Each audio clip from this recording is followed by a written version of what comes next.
Hi everyone, I'm David Fisher, and this is Presidential Chronicles, the series of books and videos on American history as seen through the lives of the presidents of the United States. This episode is from the life of Grover Cleveland, and the focus is back to the White House. The year is 1893. It's March 4th. It's Inauguration Day, and Frances Cleveland was right when she had predicted 4 years before that they would be back in the White House 4 years hence, and here they were. On the inauguration at the Capitol, Melvin Fuller swore in Grover Cleveland to take his oath of office. Fuller is now the Chief Justice, had been placed on the court by Cleveland at the end of his first term. Then he went straight into his inaugural address with some serious discussion, particularly about the economy. He had strong opinions, very contrary to his predecessor, on both the currency and the tariff. As far as the currency was concerned, he was continuously worried about all these silver purchases taking gold out of the treasury vaults, and he thought that needed to come to an end. According to Cleveland, manifestly nothing is more vital to our supremacy as a nation and to the beneficent purposes of our government than a sound and stable currency. So far as the executive branch of the government can intervene, none of the powers with which it is invested will be withheld when their exercise is deemed necessary to maintain our national credit or avert financial disaster. He immediately called for the repeal of the Bland-Allison Act and the Sherman Silver Purchase Act. He was going to have his challenge here, but he was going to take on this fight. As for the tariff, again, completely at odds with the Harrison administration, which was for high tariffs, protective tariffs. Cleveland was against. He said the verdict of our voters, which condemn the injustice of maintaining protection for protection's sake, enjoins upon the people's servants the duty of exposing and destroying the brood of kindred evils, which are the unwholesome progeny of paternalism. It undermines the self-reliance of our people and substitutes in its place dependence upon governmental favoritism.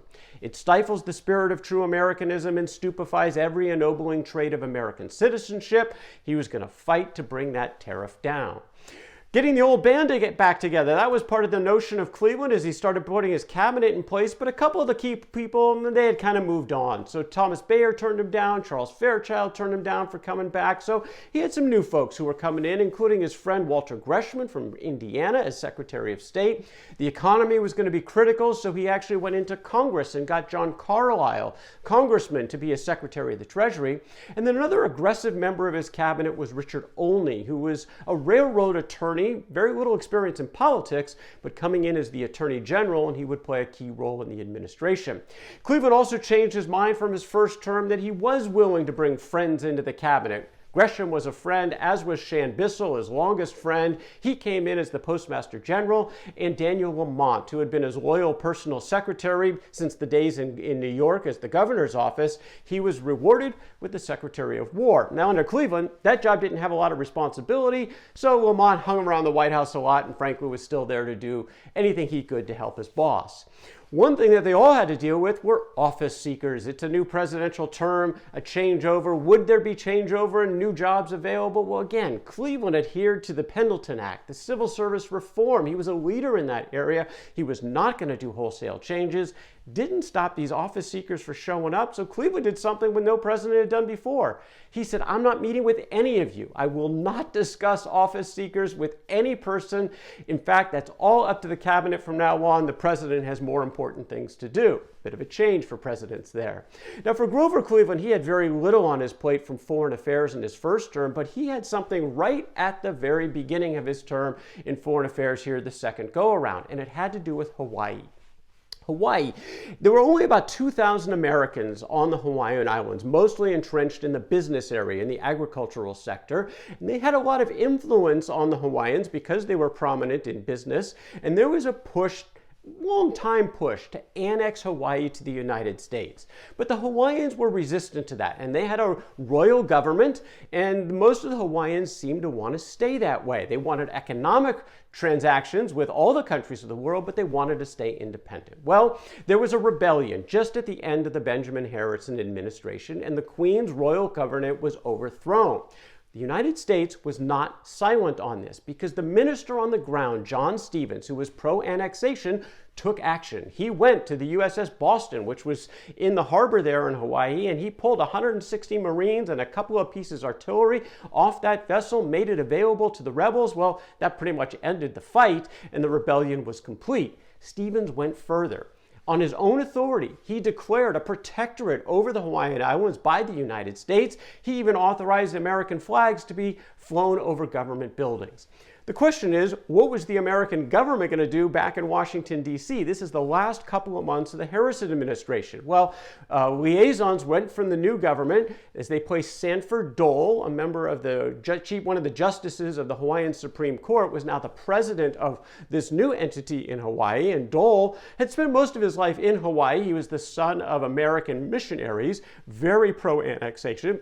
They sent their emissaries to Washington, D.C., and Benjamin Harrison was aligned with that. And within a couple of weeks, they had a treaty in place, sent it to the Senate for confirmation. But it would not go through. You need 2/3 to get a Senate confirmation on a treaty. While there was a majority of Republicans in the Senate at the time, they didn't have a supermajority, and the Democrats said, look, we got a new president coming in. He's a Democrat. Grover Cleveland's coming back. Let's give him some time and see what he thinks about this. Well, Cleveland's now the president. Within 5 days, he pulled the annexation treaty from the Senate. He had heard about the American involvement and frankly wasn't sure that the Hawaiians really wanted this. So he asked Congressman James Blount to go to the islands and investigate. He came back with a very strong report that basically said Stevens had overstepped his bounds and the Hawaiians were largely against annexation, the natives there. And so Cleveland pulled that immediately. Annexation was off the table. But he actually wanted to go further. He was appalled that his countrymen were actually instigators and involved in this rebellion and the overthrow of the Queen. He wanted to see if they could right that wrong. This is Grover Cleveland, right and wrong. This is where he stood oftentimes on these issues, and when he saw something wrong, he would try his best to fix it. Well, this case, he actually contemplated trying to get the Queen and her royal government back in charge in Hawaii. Talked about it with a bunch of people. Clearly that's what he wanted, but it was simply impractical. The only way that was going to happen was with force of arms. He was basically going to have to overthrow this new government with the U.S. Army or Navy, and he was unwilling to do that. Nevertheless, he decried this move by the United States. A couple of years later, he made the note that our interference in the Revolution of 1893 was disgraceful. I would gladly, there, for the sake of our national honor and country's fair name, have repaired that wrong. He was not able to do that. Now, annexation would occur under his successor, William McKinley, and of course, Hawaii would go on to become the 50th state in the Union in 1859. But a formal apology for the U.S. role in this overthrow actually did come. 100 years after the fact, in 1993, Bill Clinton signed into law the apology resolution that had been passed by the Congress to officially apologize by the U.S. role in that overthrow of the Hawaiian government. All right, domestically, the big issues were about the economy in Cleveland's second term, beginning with the currency. Gold was continuing to roll out of the Treasury vaults. It was down about 50% from when Cleveland had left office, only about $103 million in gold back in the vaults at this time, just above the legal minimum.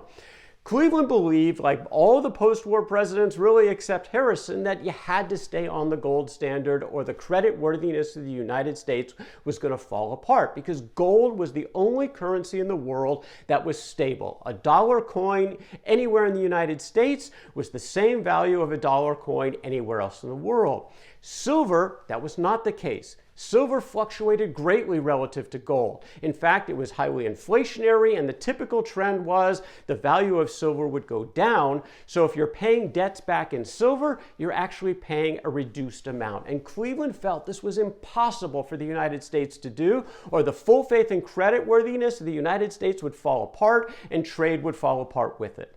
The problem was, as the gold value in the Treasury was going down, there was some panic setting in over the stability of the American economy. And this had dramatic effects. Just a couple of months into Cleveland's term, very much a hangover from the policies of the previous administration, the stock market crashed. A quarter of the railroads collapsed that year. By August, unemployment had reached 15%. Hundreds of banks, about almost 650 banks went under that year, and other industries were certainly affected as well. Despite all of this, the silver lobby remained strong in Congress. This was popular, particularly with the debtors in the West, the South, the farmers. They wanted silver. They wanted to be able to, frankly, pay their debts back with this inflationary currency. So the Congress was not going to be much help for Cleveland because they were strongly influenced still by the members of the silver lobby.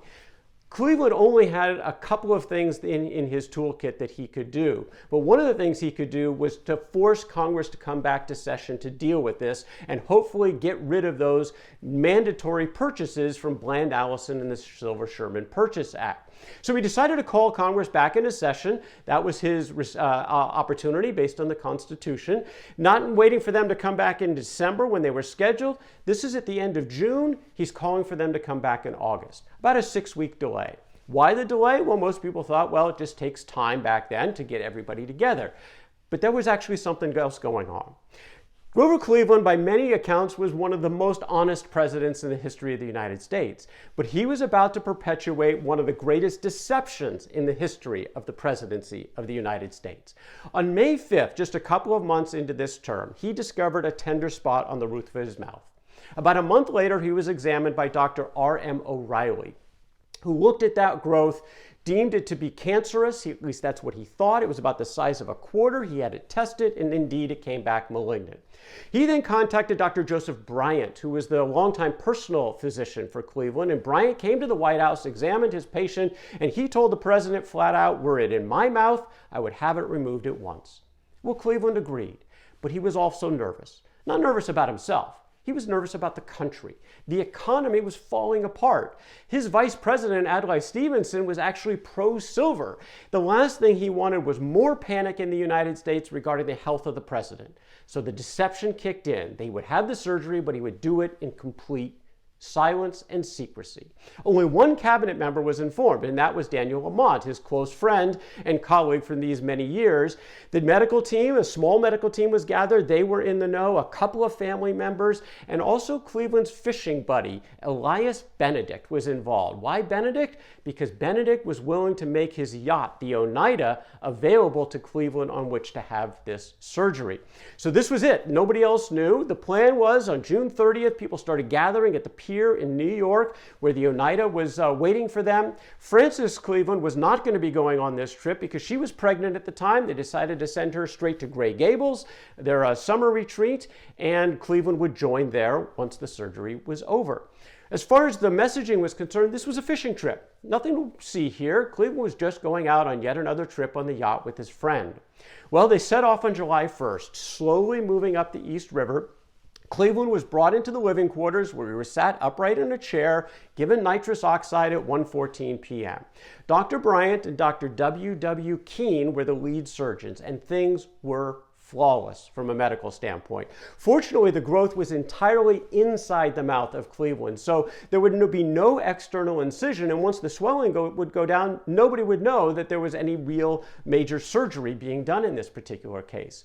The surgery itself lasted about 40 minutes, and boy, was there relief when it was done. As Dr. Keene said, what a sigh of intense relief we surgeons breathed when the patient was once more safe in bed can hardly be imagined.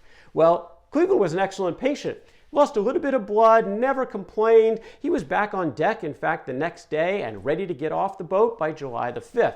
At this point, though, they were starting to ask questions. Where's the president been? No word whatsoever during this little fishing expedition. Come on, what's going on here? Well, this is where the cover-up kicked in, and it was Dr. Bryant and Secretary Lamont that came out, met the press at Gray Gables, where Cleveland now showed up and joined his wife there, and a lot of press was there. Some cabinet members were showing up, and Bryant and Lamont said, look, he had a couple of teeth removed. This was serious. We wanted to get him, in a place where he'd be comfortable. The sea air would help him recover. It was just a couple of teeth removed. He's got gauze packet in there. Don't worry, he'll be fine. Well, the press was bugging around on this, trying to find, is that all that's going on? They asked all the cabinet members and other people, and they all said, look, as far as I'm concerned, it was a couple of teeth removed because they didn't know any better. And in fact, none of us would have known any better except for Dr. Keene. 25 years later, he came forward with a review in the Saturday Evening Post that brought out the whole story. This was long after Cleveland had died. Keene was much older now himself. He said, look, the country should know about this, but for now, the deception was still in play. Well, Cleveland recovered, was able to get back to Washington, D.C. in early August, which was, again, pretty much of a medical miracle that he was ready to dive right into the serious issues facing this new special session of Congress, which was gathering on August the 7th. fixation on the repeal of those silver purchase acts. He had to stop draining the treasury vaults of gold to buy this silver that he didn't want in the first place.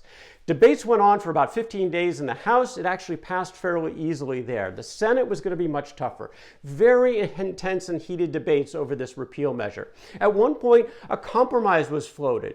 Would the president take less of an action in terms of the repeal? Would that be acceptable to him? And Cleveland said absolutely not. He needed full repeal. That's what the country needed at this point in time. And eventually the Senate took a vote.